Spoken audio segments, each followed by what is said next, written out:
Welcome to ChinaPower. I'm Bonnie Lin, your host, and in this podcast, we dissect critical issues underpinning China as a global power.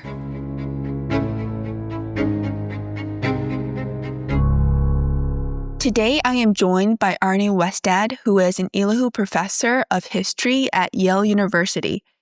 Before joining Yale, he taught at the London School of Economics, where he was school professor of international history, and at Harvard University, where he was the St. Lee Professor of U.S.-Asia Relations. In this episode, we will discuss his new book, The Coming Storm: Power, Conflict, and Warnings from History.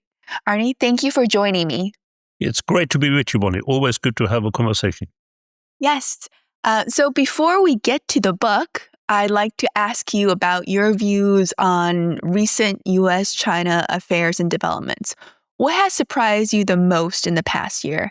And this should not be related to the findings in your book. So I think what has surprised me the most in U.S.-China relations is the U.S. war with Iran, because it seems to me to move away from so much of what this administration had in mind with regard to its overall international policy since it came into power. I was really surprised by it, not because I believe that China in itself, as some people in China indicating, I'm just back from Beijing. I was there last week. This was directed against China. But because of that redirection, that deflection from what the administration had insisted would be its laser-like focus on East Asia and on China. So that has been, I think, the biggest surprise overall, that this administration would move in the direction of another Middle Eastern war that really has a limited relevance, I think, with regard to its overall rivalry with China.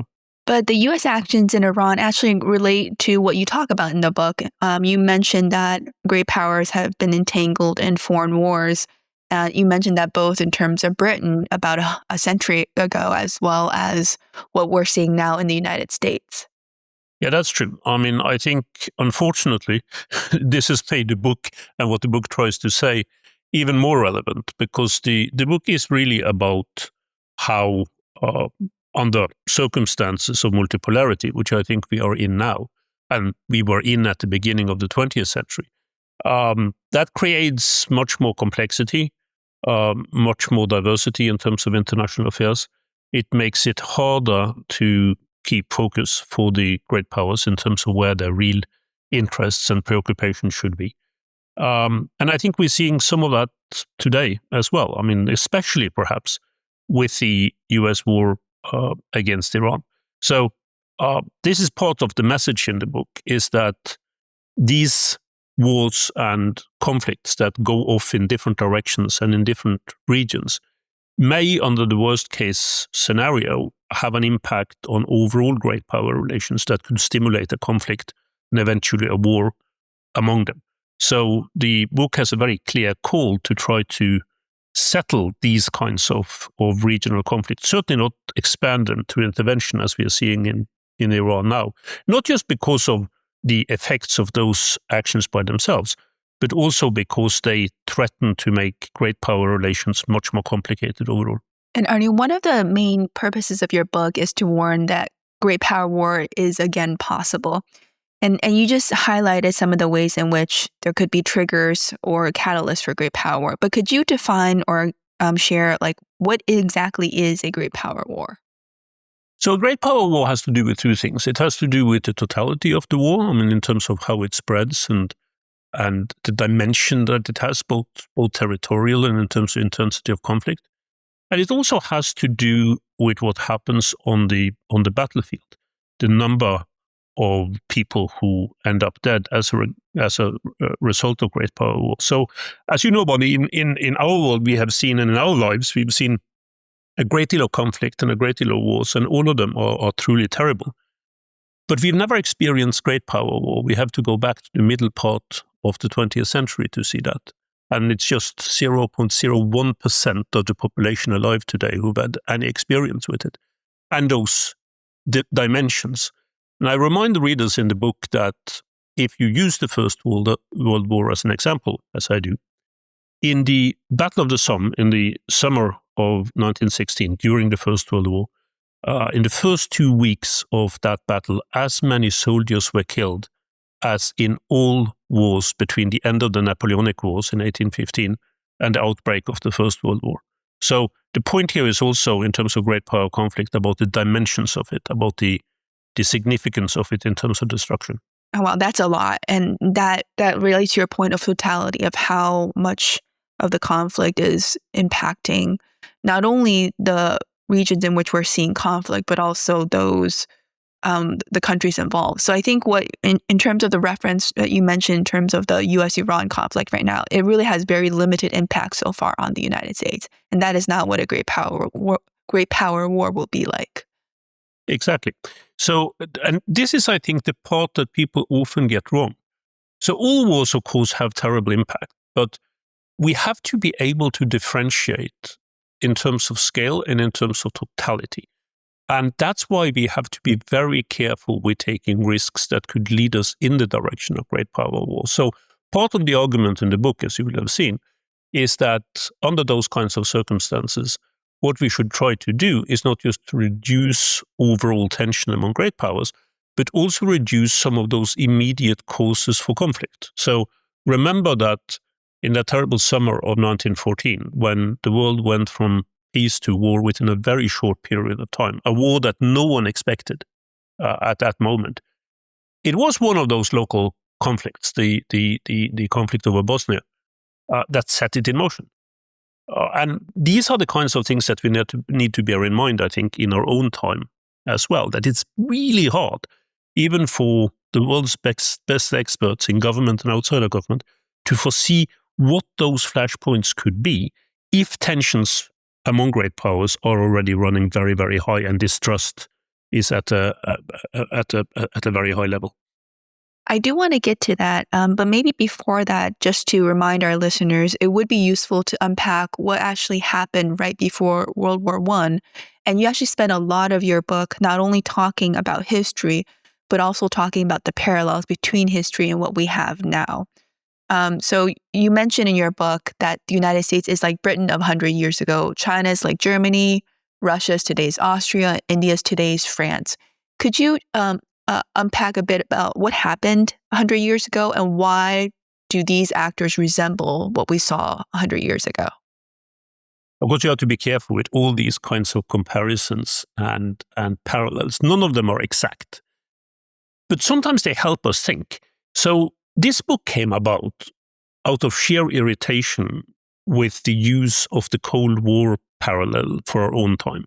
And as you know, I spent a lot of time working on studying the Cold War as an international system in its various incarnations.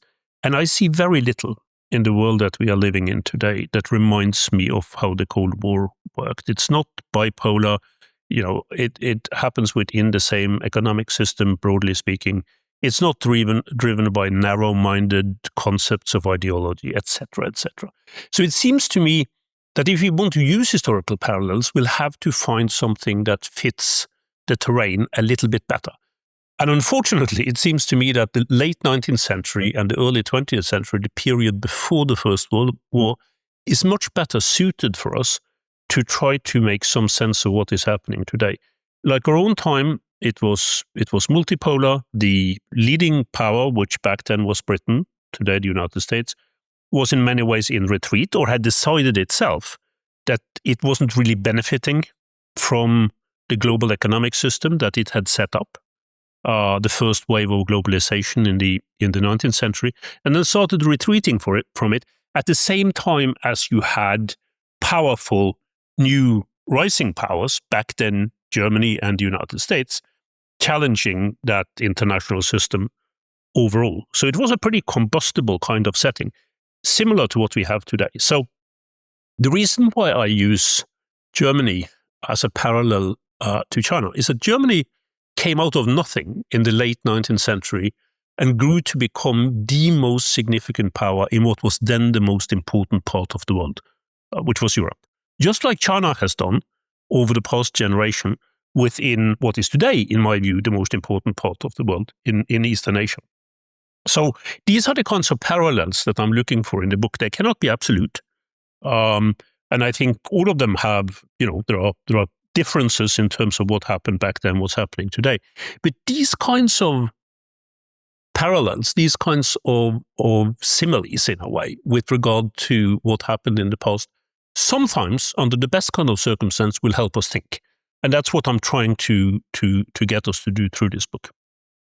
I found your parallel between the United States and Britain to be very, very uncanny, even as you write in the book.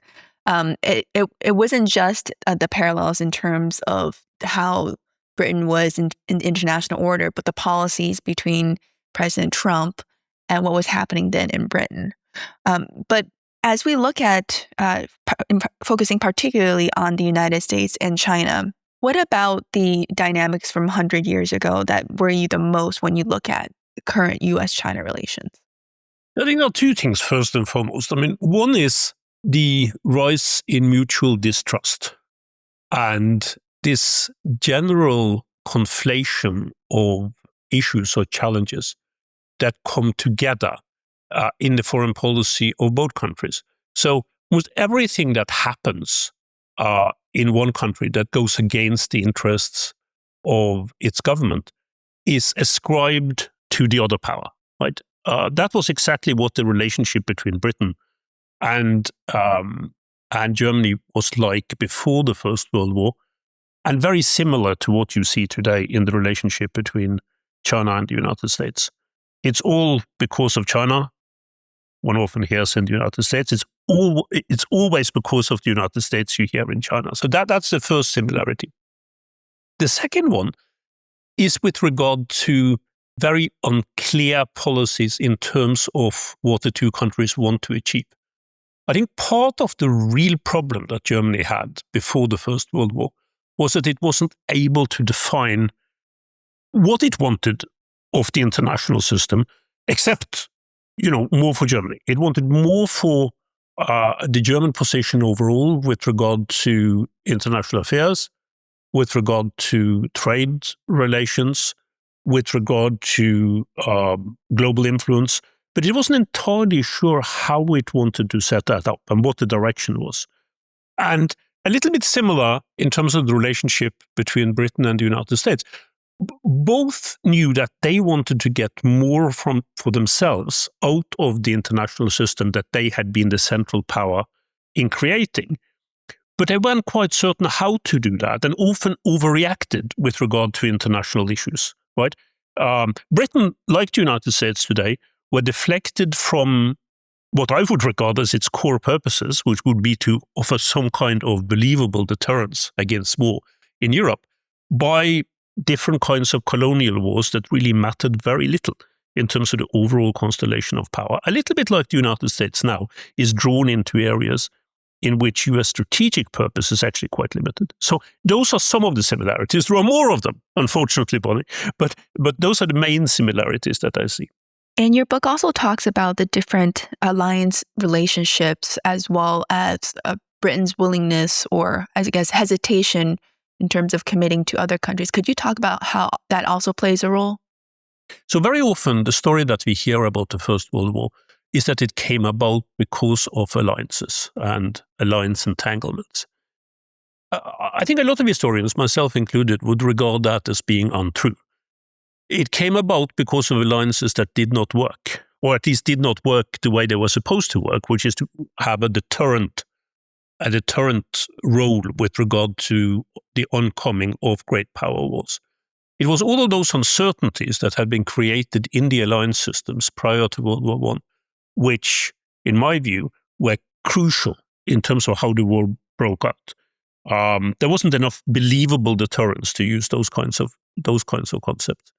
And that turned out to be very dangerous when a real world-class crisis came along, as it did in the summer of 1914, almost out of nothing. A terrorist act, the murder of the heir to the Austrian throne in Sarajevo. The fact that there wasn't enough deterrent power in those alliances, no one knew, for instance, what Britain was going to do. And I'm among those who believe that if Germany hadn't had basically just one military strategy, which was to try to knock out France by invading neutral Belgium, Britain might very well have stayed out of this war, right? So this made the calculations so much more difficult among people who were already very fearful, almost panicky, in the summer of 1914, because they couldn't easily foresee what kind of consequences their actions would have. And part of your book talks about what are some of the current catalysts for great power conflict between the United States and China, but also among the other powers too. Could you describe a bit more about how Taiwan, from your perspective, resembles what we saw in 1914? Unfortunately, Taiwan is a little bit, I think I say this in the book, it's a little bit like Bosnia, Alsace, and Belgium rolled into one. So it has the same nationalist implications as Bosnia, this intensity of nationalist feeling on both sides that led to conflict in 1914. It has the territorial implications of Alsace-Lorraine, which France and Germany had been in conflict over for a very, very long time. And it has the strategic implications of Belgium, in the sense that about the only thing that Germany could do in the summer of 1914 that would guarantee that this would become a world war by pulling in the United Kingdom was invading Belgium, which was the only European country that Britain had a treaty agreement with. So that's how I see the similarity with Taiwan. Taiwan has all of these dimensions, in terms of the overall framework. What I'm saying with regard to Taiwan, and it's very important not to be misunderstood on this, I'm not calling for the United States to abandon its policy with regard to Taiwan of a level of strategic ambiguity.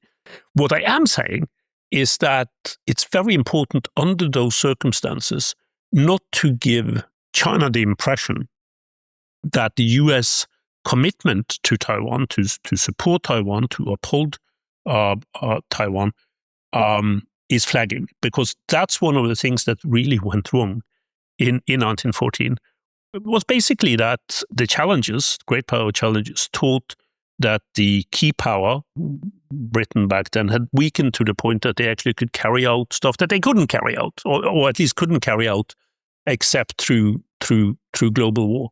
So in the book, I'm discussing both the short-term perspective with regard to Taiwan, which has to be one of status quo, and the longer-term perspective, where I'm among those who are more in favor of some kind of, at least, if not settlement, of abatement of the overall conflict through negotiations between Taiwan and the mainland. And longer term, when the political circumstances in both places would allow for it, to set up some kind of agreement, or even possibly some kind of broad confederation that would enable the core issue of conflict, if not to go away, at least to be significantly reduced.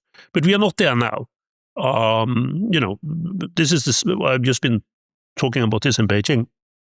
I mean, on the Chinese side, just like what was the case with Germany before World War I. So Germany grew up to today to become the most significant power in Europe. But it happened, to result in 2 world wars and a global depression and a Cold War and all of that. China doesn't want to do that, right?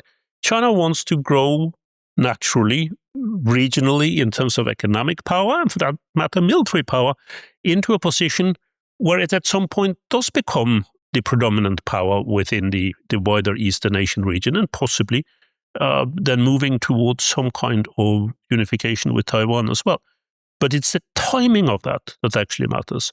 If one tries to push that process too much, then the cataclysms that could come out of that are quite visible if you use the early 20th century as a mirror.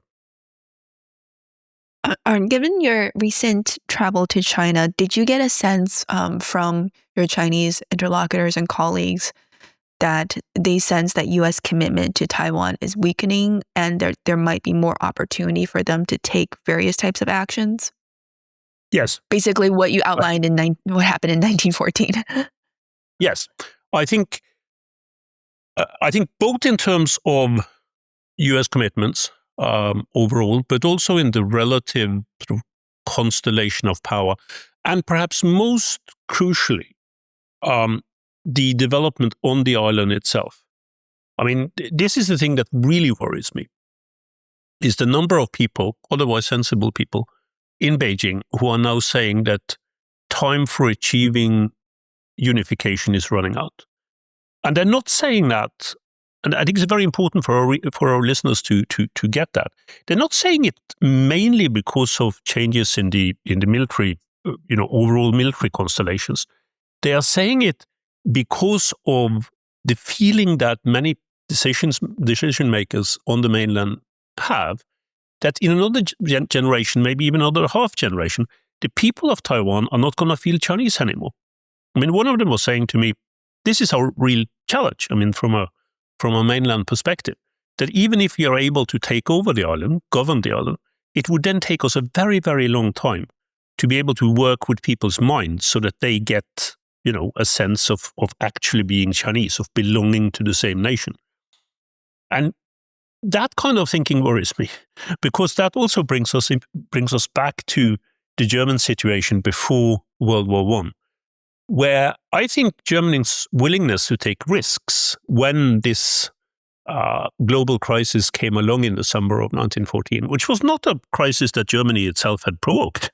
It was its ally, Austria, that set this up.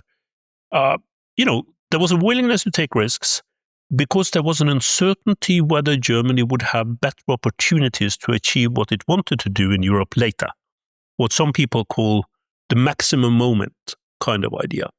And I'm not saying that China is quite there yet, but I do worry about this. And I think it's very, very important that leaders in Beijing do not move into the illusion that this is something, in terms of taking military action against Taiwan, that this is something that would be preferable to other courses of action.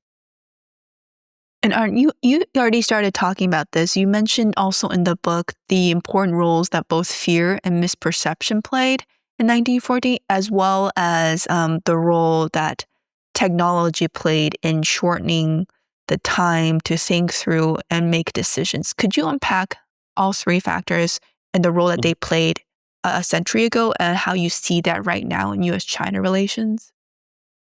So you're right. One of the most striking similarities, Bonnie, with the world before 1914 and the world today is that we've gone through very significant, very rapid technological transformations, which have led to this sense of speed of action and thereby necessarily the speed of decision making, just becoming much, much higher. The timing for these has sped up.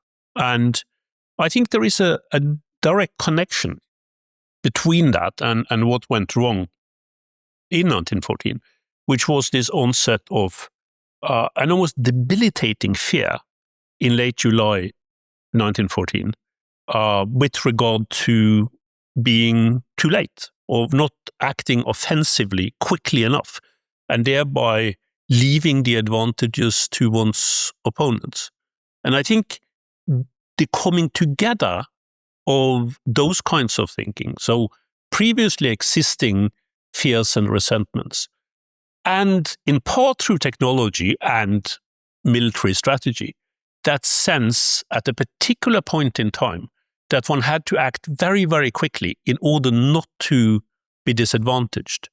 I think that's a parallel that I can see easily with our own time as well, and that I really, really worry about. Arne, in addition to Taiwan, your book also talks about other scenarios or potential flashpoints that could bring the great powers to war. So I think Taiwan was top of your list, but you also had scenarios involving North Korea, in Southeast Asia, and Middle East, and India. Could you talk through sort of what you had in mind for those and what worried you the most of those scenarios?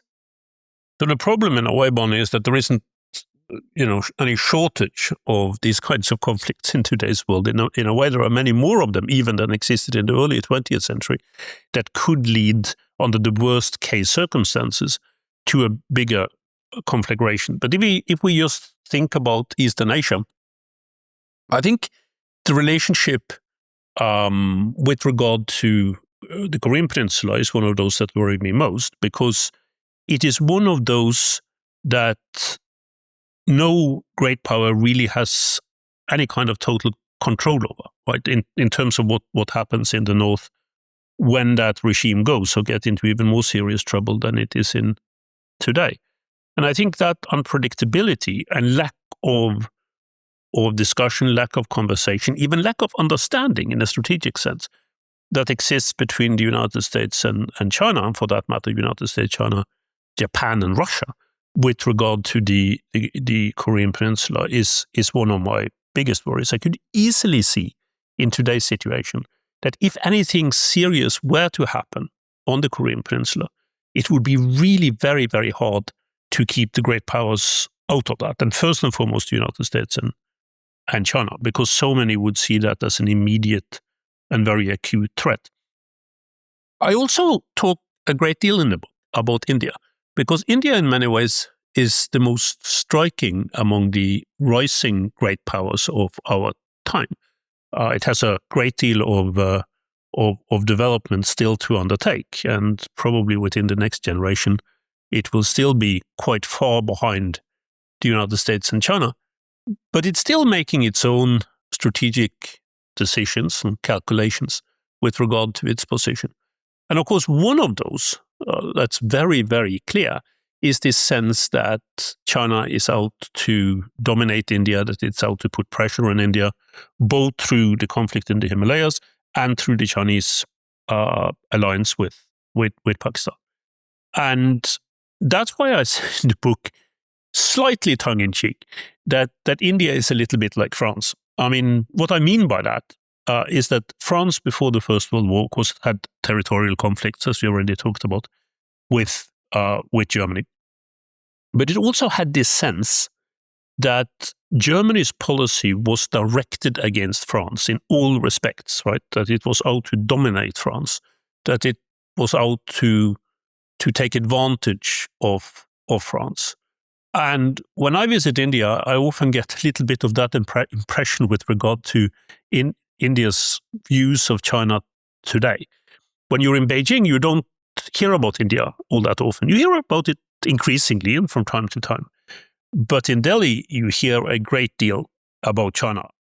So I do want to get to your recommendations of how to change this trajectory that we might be on, that your book warns about. But before that, I want to also go back to a point that you made earlier, but I think is really important to emphasize, which is that you mentioned that no one expected in 1941 that a great power war or a world war would break out.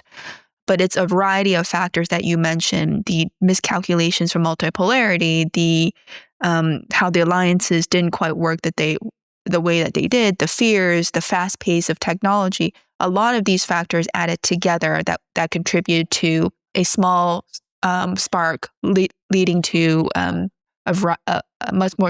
variety of cascading actions.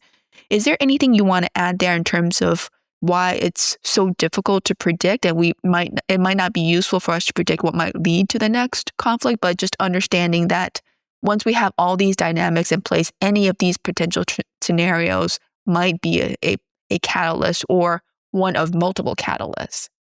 So I think the most important part of this is that there are lots of people in our time, just like there were in the early 20th century, who say that great power war just cannot happen, right? The existence of weapons of mass destruction, the understanding of interests in a sort of broader global sense, the lessons that we have drawn through the disasters of the 20th century, all of that points away from a great power war in our time.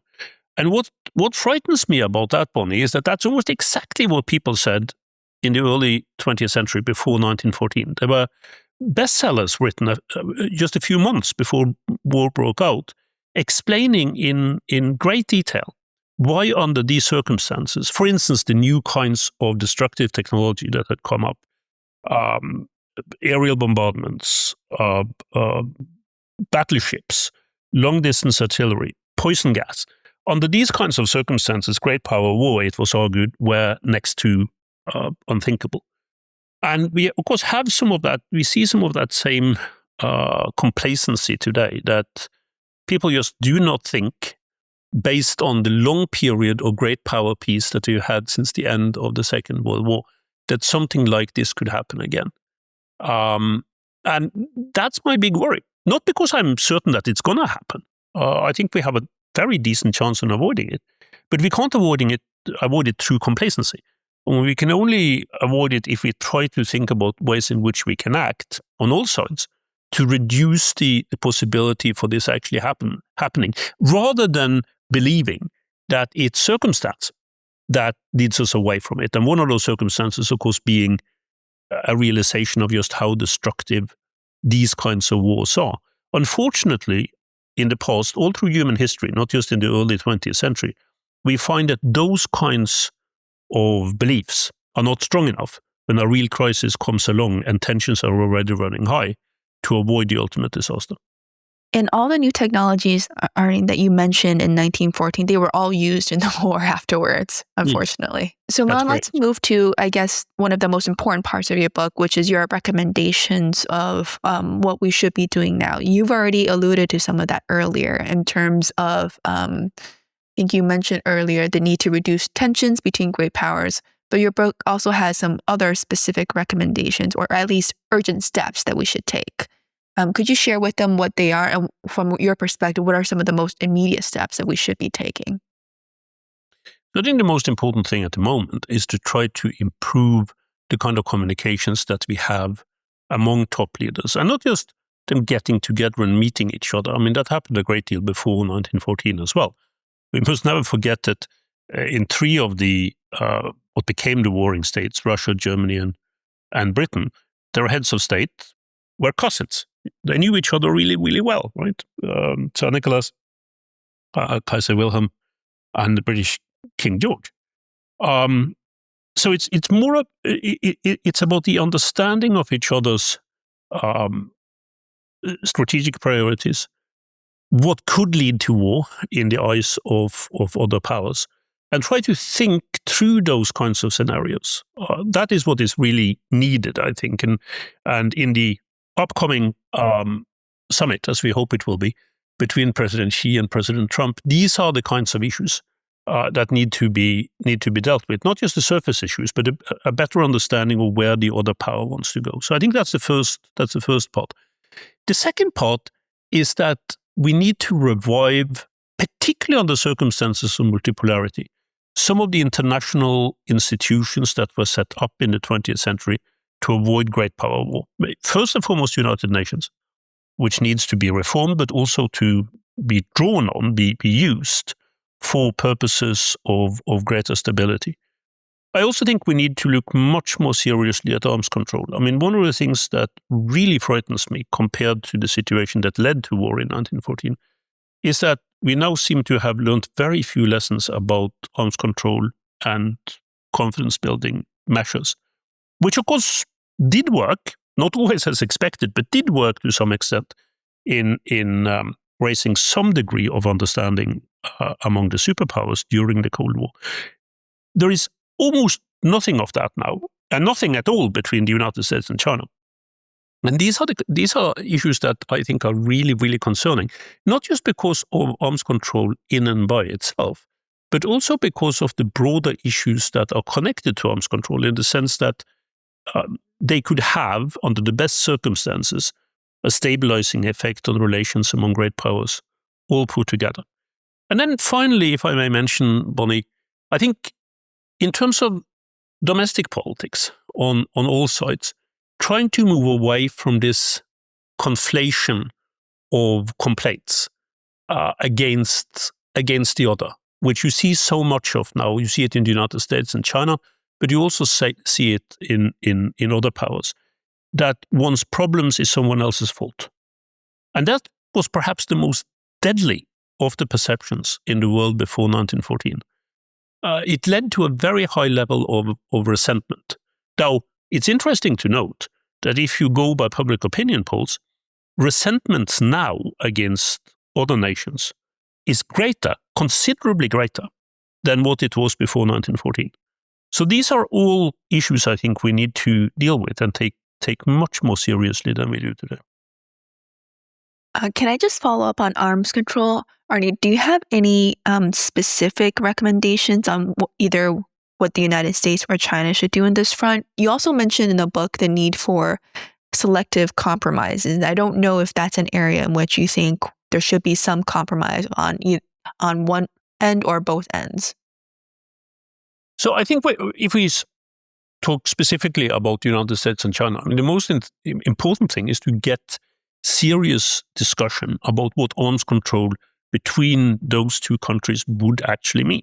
At the moment, it seems to be entirely written off, right? I mean, there are, track 2, track 1.5 discussions quite endlessly, as you know better than me, about, what does strategic stability mean in the relationship between the United States and China. But they are not very concrete, and they do not really take into consideration what the future could bring relatively fast in terms of weapons development. Think about, autonomous weapons, think about AI, cyber.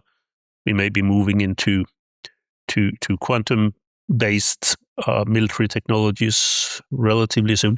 I mean, all of these kinds of issues, I think, need to be discussed. Even if no agreement can be reached at this particular moment, which I think is probably the case, just the two countries talking about these kinds of issues, I think would be really, really significant. And there is so little of that going on at the moment.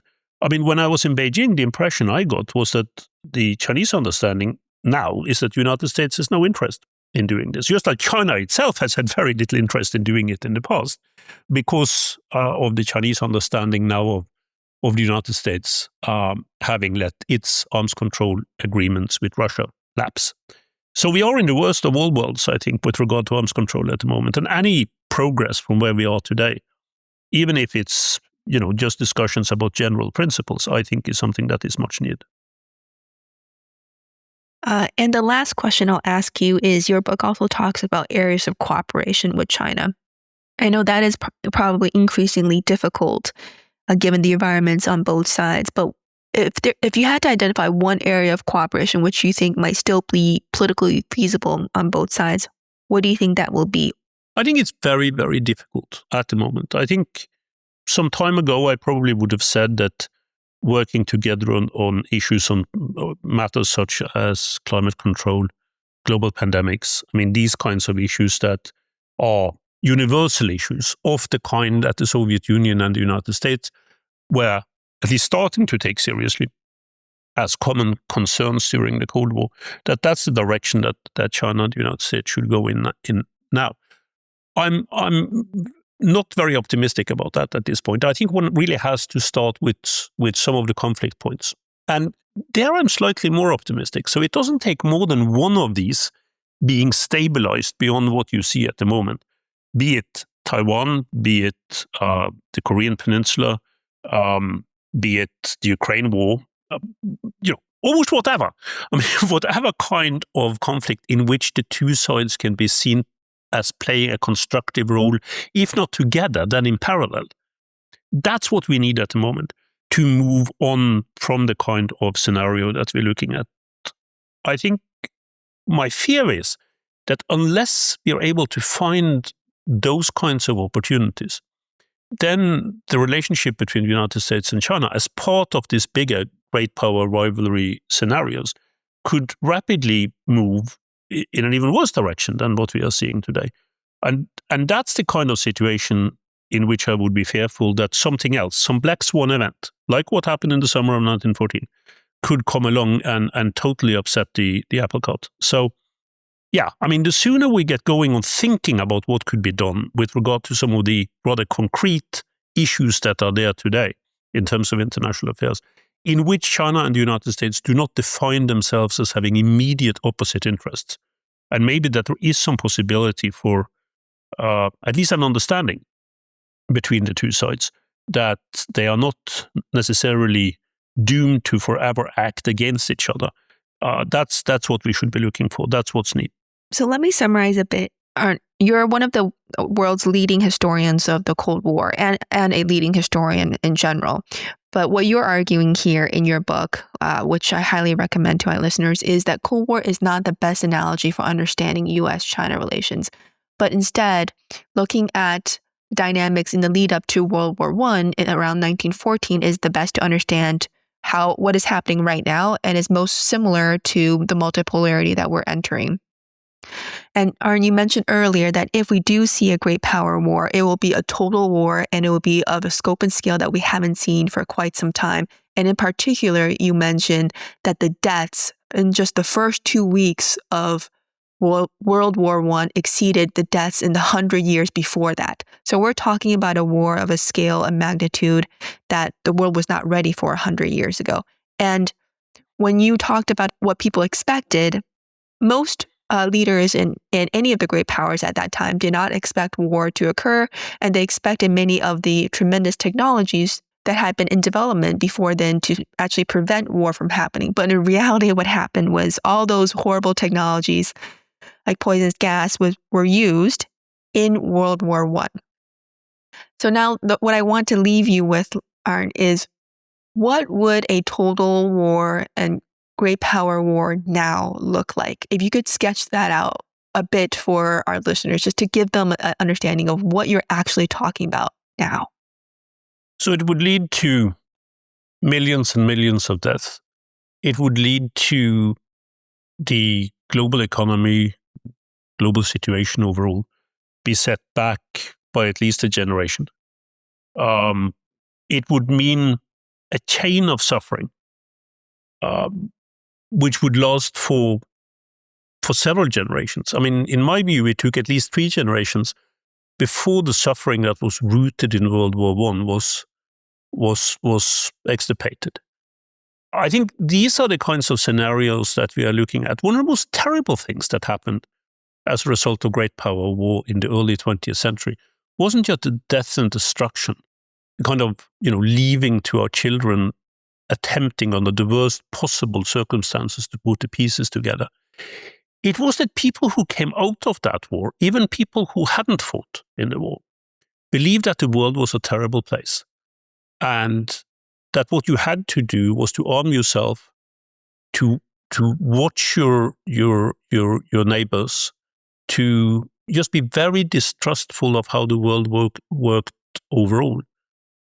And I think that infection that came to destroy so much of the 20th century, that's what we have to watch against. It's not just, the First World War was immensely destructive in terms of the 4 years of war, when people were fighting at the battlefield.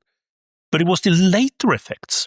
So beyond the massive numbers of deaths and people who were maimed, destroyed in body or soul during the First World War, it was the continuation of that into the next generation and the generation after that. That's what I worry about the most.